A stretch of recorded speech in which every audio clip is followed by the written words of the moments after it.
ಓಂ ಶ್ರೀಕೃಷ್ಣ ಪರಬ್ರಹ್ಮಣೇ ನಮಃ. ಶ್ರೀಮದ್ಭಗವದ್ಗೀತಾ ಅಥ ನವಮೋऽಧ್ಯಾಯಃ. ರಾಜವಿದ್ಯಾ ರಾಜಗುಹ್ಯಯೋಗಃ. ಶ್ರೀಭಗವಾನುವಾಚ ಇದಂ ತು ತೇ ಗುಹ್ಯತಮಂ ಪ್ರವಕ್ಷ್ಯಾಮ್ಯನಸೂಯವೆ ಜ್ಞಾನಂ ವಿಜ್ಞಾನಸಹಿತಂ ಯಜ್ಞಾತ್ವಾ ಮೋಕ್ಷ್ಯಸೆ ಶುಭಾತ್. ರಾಜವಿದ್ಯಾ ರಾಜಗುಹ್ಯಂ ಪವಿತ್ರಮಿದಮುತ್ತಮಂ ಪ್ರತ್ಯಕ್ಷಾವಗಮಂ ಧರ್ಮ್ಯಂ ಸುಸುಖಂ ಕರ್ತುಮವ್ಯಯಂ. ಅಶ್ರದ್ಧಾನಾಃ ಪುರುಷಾ ಧರ್ಮಸ್ಯಾಸ್ಯ ಪರಂತಪ ಅಪ್ರಾಪ್ಯ ಮಾಂ ನಿವರ್ತನ್ತೆ ಮೃತ್ಯು ಸಂಸಾರವರ್ತ್ಮನಿ. ಮಯಾ ತತಮಿದಂ ಸರ್ವಂ ಜಗದವ್ಯಕ್ತಮೂರ್ತಿನಾ ಮತ್ಸ್ಥಾನಿ ಸರ್ವಭೂತಾನಿ ನ ಚಾಹಂ ತೇಷ್ವವಸ್ಥಿತಃ. ನ ಚ ಮತ್ಸ್ಥಾನಿ ಭೂತಾನಿ ಪಶ್ಯ ಮೇ ಯೋಗಮೈಶ್ವರಂ. ಭೂತಭೃನ್ ಚ ಭೂತಸ್ಥೋ ಮಮಾತ್ಮಾ ಭೂತಭಾವನಃ. ಯಥಾಕಾಶಸ್ಥಿತೋ ನಿತ್ಯಂ ವಾಯುಃ ಸರ್ವತ್ರ ಗೋಮಹಾನ್ ತಥಾ ಸರ್ವಾಣಿ ಭೂತಾನಿ ಮತ್ಸ್ಥಾನೀತ್ಯುಪಧಾರಯ. ಸರ್ವಭೂತಾನಿ ಕೌಂತೆಯ ಪ್ರಕೃತಿಂ ಯಾಂತಿ ಮಾಮಿಕಾಂ. ಕಲ್ಪಕ್ಷಯೇ ಪುನಸ್ತಾನಿ ಕಲ್ಪಾದೌ ವಿಸೃಜಾಮ್ಯಹಂ. ಪ್ರಕೃತಿಂ ಸ್ವಾಮವಷ್ಟಭ್ಯ ವಿಸೃಜಾಮಿ ಪುನಃ ಪುನಃ.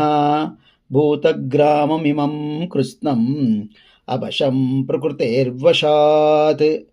ನ ಚ ಮಾಂ ತಾನಿ ಕರ್ಮಾಣಿ ನಿಬಧ್ನಂತಿ ಧನಂಜಯ. ಉದಾಸೀನವದಾಸೀನಂ ಅಸಕ್ತಂ ತೇಷು ಕರ್ಮಸು. ಮಯಾಧ್ಯಕ್ಷೇಣ ಪ್ರಕೃತಿಃ ಸೂಯತೆ ಸಚರಾಚರಂ. ಹೇತುನಾನೇನ ಕೌಂತೆಯ ಜಗದ್ವಿಪರಿವರ್ತತೆ. ಅವಜಾನಂತಿ ಮಾಂ ಮೂಢಾ ಮಾನುಷೀಂ ತನುಮಾಶ್ರಿತಂ. ಪರಂ ಭಾವಮಜಾನಂತೋ ಮಮ ಭೂತಮಹೇಶ್ವರಂ. ಮೋಘಾಶಾ ಮೋಘಕರ್ಮಾಣೋ ಮೋಘಜ್ಞಾನಾ ವಿಚೇತಸಃ. ರಾಕ್ಷಸೀಂ ಆಸುರೀಂ ಚೈವ ಪ್ರಕೃತಿಂ ಮೋಹಿನೀಂ ಶ್ರಿತಾಃ. ಮಹಾತ್ಮಾನಸ್ತು ಮಾಂ ಪಾರ್ಥ ದೈವೀಂ ಪ್ರಕೃತಿಮಾಶ್ರಿತಾಃ. ಭಜಂತ್ಯನನ್ಯಮನಸೋ ಜ್ಞಾತ್ವಾ ಭೂತಾದಿಮವ್ಯಯಂ. ಸತತಂ ಕೀರ್ತಯಂತೋ ಮಾಂ ಯತಂತಶ್ಚ ದೃಢವ್ರತಾಃ. ನಮಸ್ಯಂತಶ್ಚ ಮಾಂ ಭಕ್ತ್ಯಾ ನಿತ್ಯಯುಕ್ತಾ ಉಪಾಸತೆ.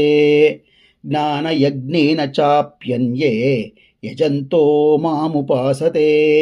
ಏಕತ್ವೇನ ಪೃಥಕ್ತ್ವೇನ ಬಹುಧಾ ವಿಶ್ವತೋ ಮುಖಂ. ಅಹಂ ಕ್ರತುರಹಂ ಯಜ್ಞಃ ಸ್ವದಾಹಾಮಹಮೌಷಧಂ. ಮಂತ್ರೋಹಮಹಮೇವಾಜ್ಯಂ ಅಹಮಗ್ನಿರಹಂ ಹುತಂ. ಪಿತಾಹಮಸ್ಯ ಜಗತೋ ಮಾತಾ ಧಾತಾ ಪಿತಾಮಹಃ.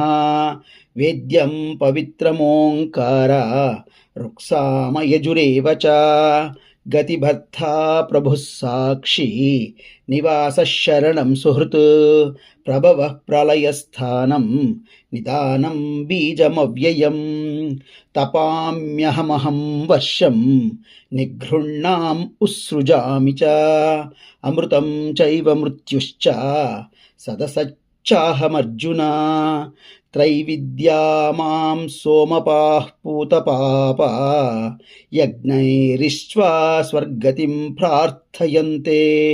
ತೇ ಪುಣ್ಯಮಾಸಾದ್ಯ ಸುರೇಂದ್ರಲೋಕಂ ಅಶ್ನಂತಿ ದಿವ್ಯಾಂ ದಿವಿ ದೇವಭೋಗಾನ್. ತೇ ತಂ ಭುಕ್ತ್ವಾ ಸ್ವರ್ಗಲೋಕಂ ವಿಶಾಲಂ ಕ್ಷೀಣೇ ಪುಣ್ಯೇ ಮರ್ತ್ಯಲೋಕಂ ವಿಶಂತಿ.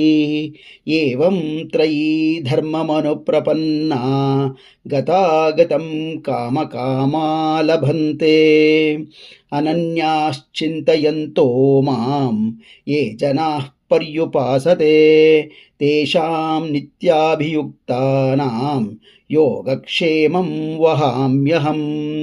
ಯಪ್ಯನ್ಯದೇವತಾ ಭಕ್ತಾ ಯಜಂತೆ ಶ್ರದ್ಧಯಾನ್ವಿತಾಃ ತೇಪಿ ಮಾಮೇವ ಕೌಂತೆಯ ಯಜಂತ್ಯ ವಿಧಿಪೂರ್ವಕಂ. ಅಹಂ ಹಿ ಸರ್ವ ಯಜ್ಞಾನಾಂ ಭೋಕ್ತಾ ಚ ಪ್ರಭುರೇವ ಚ ನ ತು ಮಾಮಭಿಜಾನಂತಿ ತತ್ವೇನಾತ್ತಶ್ಚ್ಯವಂತಿ ತೇ.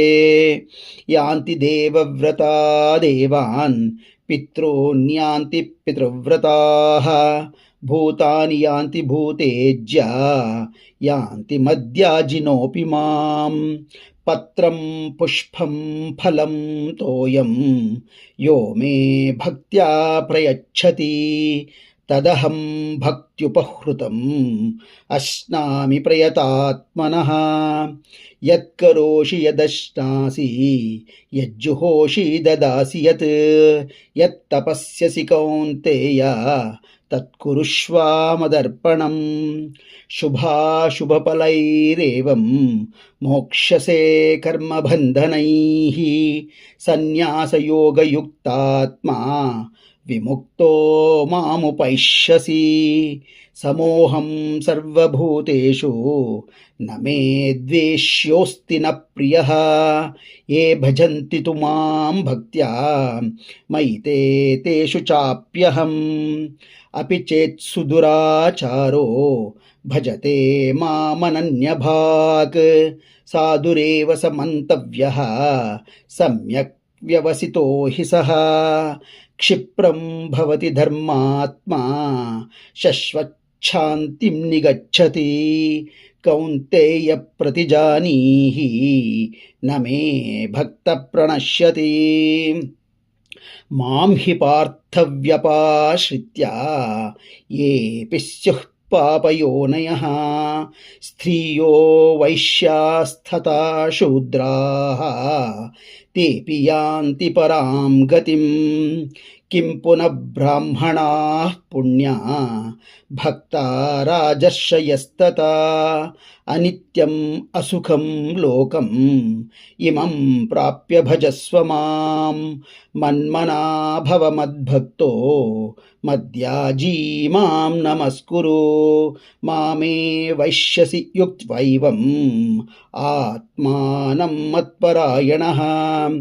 ಓಂ ತತ್ಸದಿತಿ ಶ್ರೀಮದ್ಭಗವದ್ಗೀತಾಸು ಉಪನಿಷತ್ಸು ಬ್ರಹ್ಮವಿದ್ಯಾಯಾಂ ಯೋಗಶಾಸ್ತ್ರೇ ಶ್ರೀಕೃಷ್ಣಾರ್ಜುನ ಸಂವಾದೇ ರಾಜವಿದ್ಯಾ ರಾಜಗುಹ್ಯಯೋಗೋ ನಾಮ ನವಮೋऽಧ್ಯಾಯಃ. ಶ್ರೀಕೃಷ್ಣಾರ್ಪಣಮಸ್ತು.